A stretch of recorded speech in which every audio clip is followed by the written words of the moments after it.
اسلام کی بہار بہار شریعت۔ الحمدللہ رب العالمین والصلاة والسلام علی سید الانبیاء والمرسلین۔ ناظرین کرام، السلام علیکم ورحمۃ اللہ وبرکاتہ۔ میں ہوں آپ کا میزبان حافظ محمد طاہر قادری، اور آپ دیکھ رہے ہیں آپ کا میرا پسندیدہ پروگرام اور بہت ہی معلوماتی پروگرام بہار شریعت۔ ناظرین کرام، ہماری خوش نصیبی ہے ہمارے درمیان آج جو شخصیت ہیں، نوجوان اسکالر ہیں، مفتی محمد انس رضا قادری صاحب آج الحمدللہ بہار شریعت میں ہمارے مہمان ہیں۔ مفتی صاحب السلام علیکم ورحمۃ اللہ وبرکاتہ۔ وعلیکم السلام ورحمۃ اللہ وبرکاتہ۔ مزاج گرامی بخیر آپ کے؟ اللہ کا فضل ہے۔ ناظرین کرام، آج میں آپ کو بتا دوں، آج کا جو ہمارا ٹاپک ہے نا اس ایپیسوڈ کا، وہ ہے فرشتے۔ اب بہت سارے سوالات ذہن میں لوگوں کے آتے ہیں کہ بھائی فرشتے اللہ کی مخلوق ہیں تو کتنی ان کی تعداد ہے، فرشتوں کے بارے میں جو اسلامی نظریہ ہے، عقیدہ ہے، وہ کیا ہونا چاہیے۔ آپ دیکھتے ہیں کہ معاشرے میں کچھ لوگ فرشتوں سے متعلق مذاق، مستی، مسخرے بھی کرتے ہیں، لطیفے بھی سناتے ہیں، ان کو شامل کرتے ہیں، تو اس کا شرعی طور پر کیا حکم ہے؟ آج ہم بہت ساری باتیں جانیں گے مفتی صاحب سے۔ مفتی صاحب، آپ کی اجازت ہو تو سوالات کا آغاز کیا جائے؟ بالکل، آغاز کیجیے۔ بہت شکریہ مفتی صاحب۔ پہلا سوال یہ ہے کہ ملائکہ یعنی فرشتے، اس سے متعلق اسلامی عقیدہ کیا ہے؟ سب سے پہلے یہ ارشاد فرمائیں۔ بسم اللہ الرحمن الرحیم، والصلاۃ والسلام علیک یا رسول اللہ وعلی آلک وصحابک یا حبیب اللہ۔ فرشتوں سے متعلق اسلامی نظریہ یہ ہے کہ یہ اللہ تبارک و تعالیٰ کی ایک نوری مخلوق ہے۔ صحیح۔ اللہ تبارک و تعالیٰ نے انہیں نور سے پیدا کیا ہے، اور انہیں اللہ تبارک و تعالیٰ نے اختیار دیا ہے کہ یہ جس شکل کو اختیار کرنا چاہیں وہ اختیار کر لیں۔ اچھا۔ اور یہی وجہ ہے کہ ہمیں احادیث طیبہ میں ملتا ہے کہ حضرت جبریل امین علیہ السلام حضرت دحیہ کلبی کی شکل میں آیا کرتے تھے۔ تو یہ اللہ تبارک و تعالیٰ نے انہیں مختلف شکل اختیار کرنے کا اختیار دیا ہے۔ لیکن یہ کہ کوئی یہ کہے کہ فرشتے اللہ کی مخلوق نہیں ہیں اور یہ صرف ایک تذکرہ ہے، تو یاد رکھیے گا ایسا کہنا کفر ہے، اور ایسا کہنے والا اسلام سے باہر نکل جائے۔ اللہ اکبر، اللہ اکبر، کتنا اہم ترین مسئلہ مفتی صاحب نے ارشاد فرمایا ہے۔ مفتی صاحب یہ بتائیں نا، تعداد کتنی ہے فرشتوں کی، اور پھر تھوڑا اگر ڈیٹیل میں جائیں تو پھر ان کی کیا کیا ڈیوٹیز ہوتی ہیں؟ جس کی جو ڈیوٹیز لگی ہوئی ہیں وہ مستقل ہیں یا اس میں تبدیلی بھی ہوتی ہے؟ دیکھیں، فرشتوں کی جہاں تک تعداد کے بارے میں سوال کیا جاتا ہے تو فرشتوں کی تعداد جو ہے وہ کسی کو معلوم نہیں۔ قرآن مجید میں اللہ تبارک تعالیٰ ارشاد فرماتا ہے وَمَا يَعْلَمُ جُنُودَ رَبِّكَ إِلَّا هُوَ، یعنی فرشتوں، یعنی اللہ تبارک و تعالیٰ کا جو جنود لشکر ہے جسے فرشتے کہا گیا، تو فرمایا کہ اس کو اللہ ہی جانتا ہے۔ اور جنود کی تفسیر میں مفسرین فرماتے ہیں کہ یہ عذاب دینے والے فرشتے ہیں۔ تو اللہ فرما رہا ہے کہ عذاب دینے والے فرشتے کتنے ہیں، وہ لشکر کتنا ہے، وہ اللہ جانتا ہے۔ تو باقی جو دیگر امور پر فائز فرشتے ہیں ان کی تعداد کا کون حساب لگا سکتا ہے؟ ہمیں احادیث طیبہ کا مطالعہ یہ بات بتاتا ہے کہ حضرت جبریل امین علیہ السلام ہر روز چوتھے آسمان پر ایک نہر ہے، اس کے اندر نہاتے ہیں، اور جب آپ اس نہر سے باہر آتے ہیں تو اپنے پروں کو جھاڑتے ہیں۔ 600 پڑ ہیں، اور جب پڑوں کو جھاڑتے ہیں تو 70,000 قطرے گرتے ہیں، اور ہر قطرے کے بدلے اللہ تبارک تعالیٰ ہر روز ایک فرشتہ پیدا کر رہا ہے۔ یعنی 70,000 فرشتے تو صرف جبریل امین کے روزانہ پروں کو جھاڑنے سے پیدا ہو رہے ہیں۔ اللہ اکبر۔ اور دیگر احادیث کا بھی مطالعہ کریں تو حضور علیہ السلام کی بارگاہ میں 70,000 فرشتے صبح حاضر ہوتے ہیں، 70,000 جو ہے وہ رات کو حاضر ہوتے ہیں، اور حضور علیہ السلام کی بارگاہ میں سلام پیش کرتے ہیں۔ اور یہ ایک بار آئیں گے اپنی پوری زندگی میں، پوری حیات میں ایک ہی باری ان کے لیے مقرر ہے، دوبارہ وہ فرشتہ حضور علیہ السلام کی بارگاہ میں نہیں آ سکتا۔ تو یہ ان کی تعداد کتنی ہے یہ تو اندازہ لگانا بہت مشکل ہے۔ جہاں تک بات ہے فرشتوں کی ڈیوٹی، تو اللہ تبارک و تعالیٰ نے کسی فرشتے کو، جیسے حضرت جبریل امین علیہ السلام کو اللہ تبارک و تعالیٰ نے حضور علیہ الصلوۃ والسلام اور انبیاء کرام کے پاس وحی لانے کے لیے مقرر کیا، کسی کو بارش برسانے کے لیے مقرر کیا، کسی فرشتے کی ڈیوٹی یہ ہے کہ وہ ماں کے پیٹ کے اندر بچے کی صورت بناتا ہے، کسی فرشتے کی ڈیوٹی یہ ہے کہ وہ لوگوں کو روزی پہنچاتا ہے، کسی فرشتے کی ڈیوٹی یہ ہے کہ وہ بارش برساتا ہے، کئی فرشتے ایسے ہیں کہ جو سجدے میں ہیں، کئی فرشتے ایسے ہیں جو رکوع میں ہیں، تو مختلف ڈیوٹیاں ہیں ان کی، لیکن فرشتوں کو جو ڈیوٹی دی جاتی ہے فرشتے اس کی مخالفت نہیں کرتے، مخالفت نہیں کرتے، جو ان کو اللہ کا حکم ہوتا ہے سبحان اسی اللہ۔ کی پیروی کرتے ہیں۔ لا یعصون اللہ ما امرہم ویفعلون ما یؤمرون، سورۃ التحریم کے اندر اللہ فرماتا ہے کہ فرشتے وہی کرتے ہیں جس کا اللہ حکم دیتا ہے، سبحان اللہ، وہ اللہ کی سبحان نافرمانی نہیں کرتے۔ تو دوران گفتگو میرے ذہن میں بات آئی کہ اللہ کی تو یہ شان ہے کہ کن فیکون، ارادہ فرما لے تو ہو جاتا ہے، تو اللہ ڈائریکٹ نہیں کر سکتا، یہ فرشتوں کی ڈیوٹی کیوں لگائی ہوئی ہیں؟ جو لوگ باتیں کرتے ہیں، میں اس تناظر میں یہ سوال کر رہا ہوں۔ دیکھیں اللہ تبارک و تعالیٰ کن فیکون کا مالک ہے، وہ جو چاہے کر لے، لیکن اس نے اس عالم کو اسباب کے تحت بنایا کیا ہوا ہے۔ خوبصورت بات، مطلب یہ ہے کہ ہر چیز کا کوئی نہ کوئی سبب آپ کو نظر آتا ہے، جیسے اگر جو ہے وہ بارش برستی ہے تو بادل سبب نظر آتا ہے، صحیح، اللہ تعالیٰ قادر ہے، وہ بغیر بادلوں کے بارش کو واہ برساتا ہے۔ واہ واہ واہ، تو یہ عالم اسباب ہے، اللہ تبارک و تعالیٰ جیسے چاہے اس کو کما، یعنی اللہ کے پیارے، اللہ کے ولی بھی اگر مدد کریں تو بندہ یہی عقیدہ رکھتا ہے، بالکل یہی نظریہ ہے کہ اللہ کے ولی بھی مدد کرتے ہیں تو وہ در حقیقت اللہ ہی کی مدد ہے، ہاں اس کی دی ہوئی توفیق سے وہ کر رہے ہیں۔ کیا کہنے ہیں، سبحان اللہ سبحان اللہ سبحان اللہ۔ اچھا مفتی صاحب، یہ سوال بھی ذہن میں آتا ہے، ہو سکتا ہے لوگ اس پہ ڈسکشن بھی کرتے ہوں کہ فرشتے مذکر ہیں یا مؤنث ہیں؟ اللہ تبارک و تعالیٰ نے فرشتوں کو نہ مذکر بنایا نہ مؤنث بنایا، اچھا، اور اسی طریقے سے ان میں توالد اور تناسل کا کوئی سلسلہ نہیں، ٹھیک جیسے ہے، جنات ہیں نا، جنات مذکر بھی ہوتے ہیں مؤنث بھی ہوتے ہیں، ان میں نسلیں بھی چلتی ہیں، صحیح، لیکن فرشتے جو ہے وہ ان چیزوں سے پاک ہیں۔ اللہ واہ تبارک و واہ، تعالیٰ نے انہیں نہ مذکر رکھا ہے نہ مؤنث رکھا ہے۔ صحیح صحیح، سبحان اللہ سبحان اللہ۔ اچھا بعض لوگ اس طرح کی بات بھی کرتے ہیں کہ بھائی فرشتے کوئی الگ سے مخلوق نہیں ہے، انسانوں کے اندر جو ایک اچھی قوت ہوتی ہے نا، اسی کو فرشتہ کہا جاتا ہے، تو یہ بات کس حد تک درست ہے؟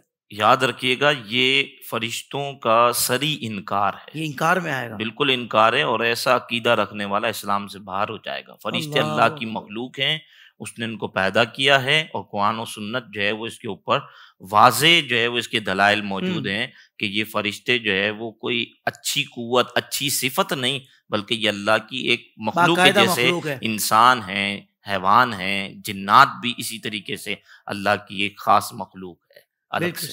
بالکل صحیح۔ اچھا مفتی صاحب، میں اس طرف آؤں گا کہ کچھ لوگ فرشتوں کو لے کر ایسے لطیفے بناتے ہیں، ایسا عجیب قسم کا مذاق کرتے ہیں کہ جس میں نعوذ باللہ فرشتوں کی توہین ہوتی ہے۔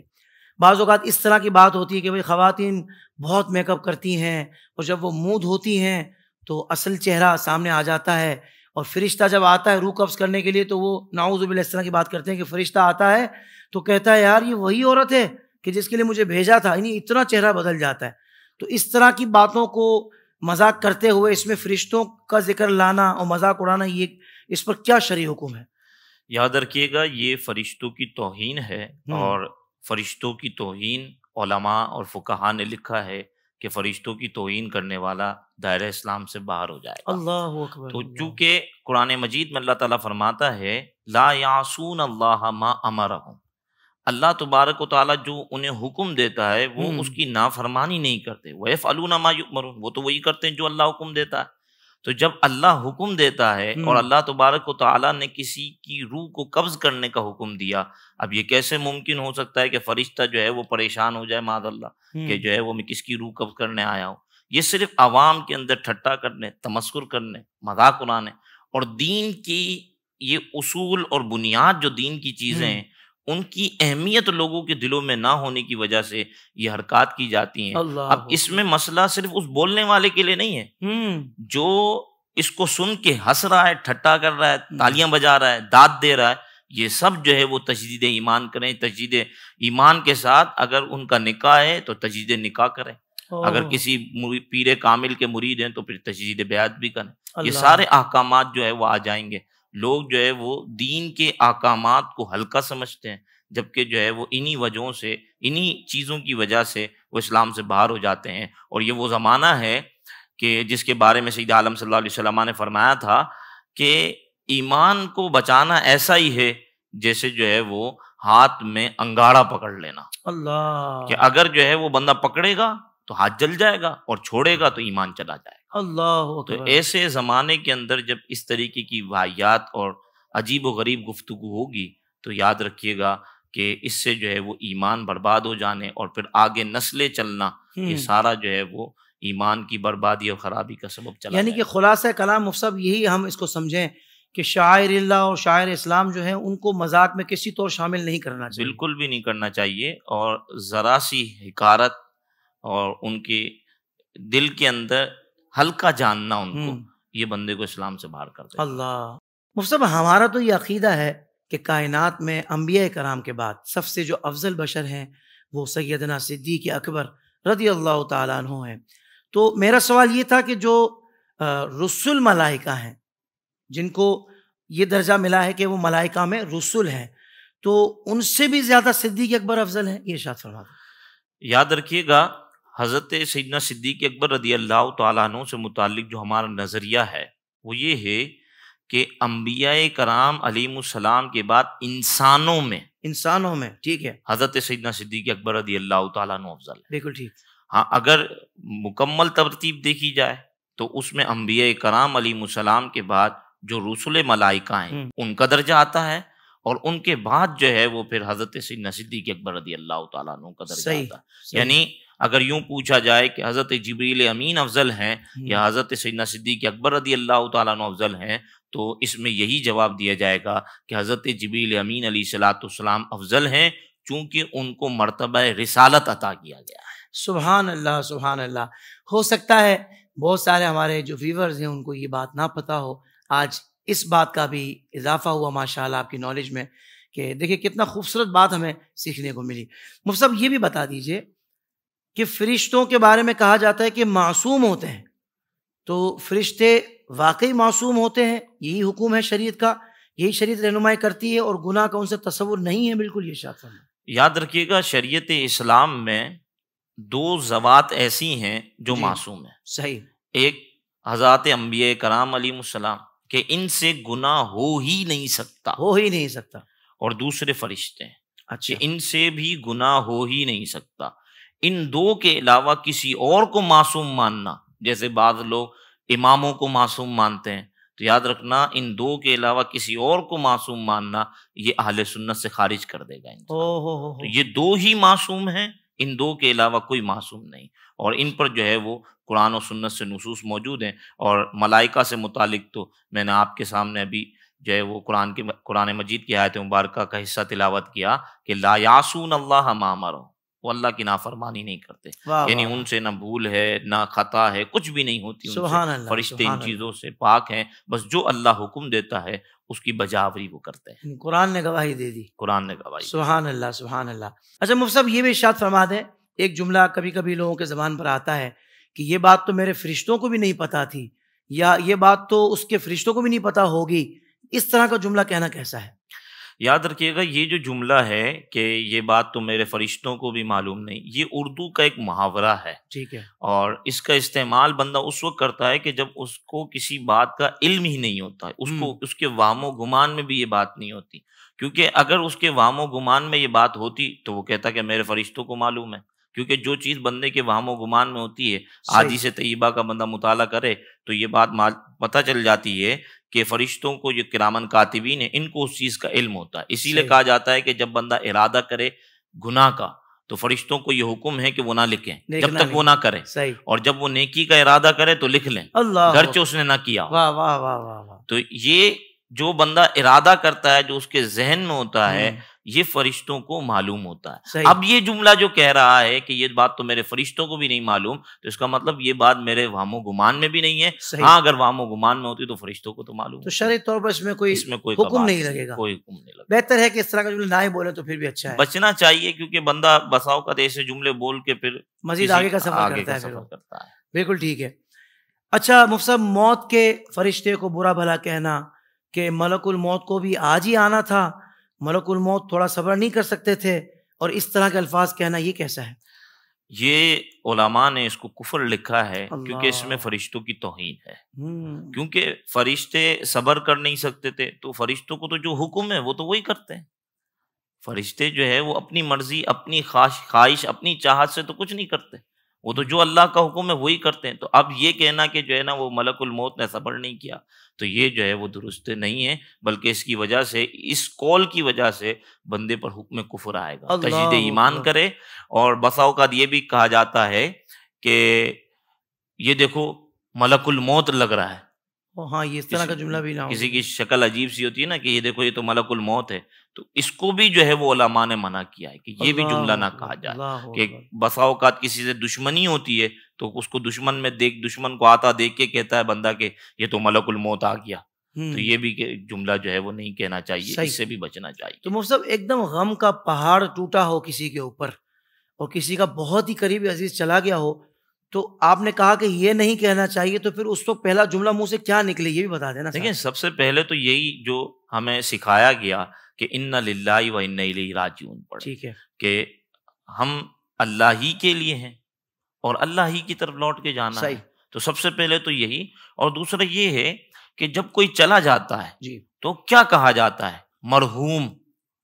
مرحوم کا مطلب ہی یہی ہے کہ اس پہ تو رحمت ہوئی ہے، کیوں؟ کیونکہ دنیا کی قید و بند سے وہ آزاد ہو گیا۔ کیا کہنے بابا۔ اور حدیث مبارکہ کے اندر آتا ہے کہ الدنیا سجن المؤمن، کہ دنیا تو مومن کے لیے قید خانہ ہے، اور وہ اس سے آزاد ہو گیا۔ صحیح۔ ایک بزرگ کو کسی نے خواب میں دیکھا کہ وہ دوڑتے چلے جا رہے ہیں، تو اس نے کہا کہ آپ کیوں اتنا دوڑ رہے ہیں؟ کہا کہ ابھی مشکل سے جو ہے وہ دنیا سے میری جان چھٹی ہے، اس لیے میں دوڑ رہا ہوں کہ کہیں دوبارہ اس دنیا کے اندر نہ چلا جاؤں۔ اللہ۔ تو اس وقت پھر اس نے بیدار ہو کے معلوم کیا تو اس بزرگ کا انتقال ہو چکا تھا۔ اللہ۔ تو یہ جب کسی کا انتقال ہوتا ہے ہم اس کو مرحوم کہتے ہیں، صحیح۔ اور اس کی اچھائیوں کو بیان کریں اور یہ کہیں کہ وہ نیک آدمی تھا، کیونکہ جو غم کے اندر، سوگ کے اندر جو لوگ شریک ہوتے ہیں وہ کہتے ہیں یہ بندہ جنتی تھا، اللہ اس بندے کے لیے جنت کو لکھ دیتا ہے، اس کے لیے جنت واجب کر دی جاتی ہے۔ گواہی کی بھی اتنی اہمیت جی، ہے۔ تو یہ کام کیے جائیں جو کرنے کے ہیں، نہ کہ خاص طور پہ جو عورتیں ہوتی ہیں وہ جو ہے وہ اس طریقے سے جو ہے وہ جملے کہتی ہیں، اور یہ سنا گیا ہے کہ اللہ کو جو ہے وہ اس عورت پر رحم نہیں آیا کہ اس کا چھوڑ جو ہے وہ چھین لیا۔ استغفر اللہ۔ اللہ ہی تو رحم کرنے والا ہے، اللہ ہی تو مہربان ہے، وہی تو رحمان ہے، 70 ماؤں سے بڑھ کر محبت اور ظلم کا اس سے تصور ہی نہیں ہے، اور اسی لیے مرنے والے کو مرحوم کہتے ہیں کہ اللہ نے اس پر رحم فرمایا ہے۔ سبحان اللہ۔ تو موت جو ہے وہ ایک طریقے سے مومن کے لیے رحمت ہے، نہ کہ جو ہے وہ زحمت ہے۔ سبحان اللہ، سبحان اللہ، کیا خوبصورت انداز ہے مفتی صاحب، اللہ آپ کو جزائے خیر عطا فرمائے۔ مفتی صاحب اس طرح کے اشعار پڑھے جاتے ہیں، میں آپ کو بتاتا ہوں کہ لحد میں نے جو مولا علی کا نام لیا، قسم خدا کی فرشتے سوال بھول گئے، تو یہ کیا ہے؟ یعنی اس طرح کی بات کرنا فرشتوں سے متعلق، اس پر شرعی حکم کیا لگے گا؟ یاد رکھیے گا ایسا کہنے والا جو فرشتوں سے متعلق یہ کہہ رہا ہے کہ وہ سوال بھول گئے، یہ جو ہے وہ درست نہیں ہے، بلکہ جو ہے وہ ایسا کہنے والا تجدید ایمان کرے، اور جو ہے وہ اگر کسی مجلس کے اندر پڑھا گیا ہے اور لوگ جو ہے وہ داد دے رہے ہیں ایسے شخص کو، تو ان سب پر یہی حکم لگے گا کہ وہ تجدید ایمان کرے۔ اتنا سخت مسئلہ، اتنا سخت مسئلہ ہے۔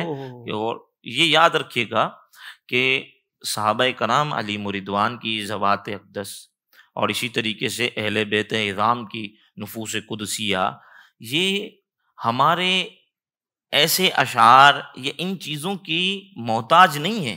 کیا اللہ کے رسول علیہ الصلوۃ والسلام اور اللہ تعالیٰ نے خود ان کے اتنے فضائل اور کمال بیان کر دیے کہ اب ہم بیان کرنے میں اس طریقے کے جملے کہیں کہ جو ہمیں شریعت سے باہر لے جائے، تو یاد رکھیے گا یہ ٹھیک نہیں ہے۔ اور اس میں آپ ایک بات اور غور کیجئے کہ امام علی مقام امام حسین رضی اللہ تعالیٰ عنہ نے شریعت کو بچانے کے لیے کربلا میں جان دے دی، اللہ کربلا میں شہادت کو اختیار کر لیا شریعت کو بچانے کے لیے۔ تو وہ کیا ہماری اس طریقے کی جو تعریف ہے، اس طریقے کی توصیف ہے، اس کو برداشت کریں گے کہ جو ہے وہ شریعت کے خلاف ہو؟ وہ کیسے اس کو پسند کریں گے؟ وہ ان چیزوں کو پسند نہیں کر سکتے، کیونکہ وہ تو اپنے نانا کے دین کو بچانے کے لیے کھڑے ہوئے تھے، اور اس کے لیے جو ہے وہ امام علی مقام نے جان دے دی، حضرت مولا کائنات نے شہادت کو اختیار کیا، صحابہ کرام شہید ہو گئے، وہ تو دین کو بچانے کے لیے تھے، نہ کہ جو ہے وہ ہمارے جو ہے وہ ان طریقے کے اشعار کے لیے کہ جو ہے وہ ہمیں دین سے باہر کر دیں۔ یعنی ان مقدس ہستیوں کی سچی شانیں اتنی زیادہ ہیں کہ تم جھوٹ کی طرف کیوں جاتے ہو؟ بالکل، کہ جس سے وہ بھی راضی نہیں ہے، وہ بھی جب وہ راضی نہیں ہے تو پھر کس کے لیے کر رہے ہو؟ اب صرف اپنے نفس کے لیے۔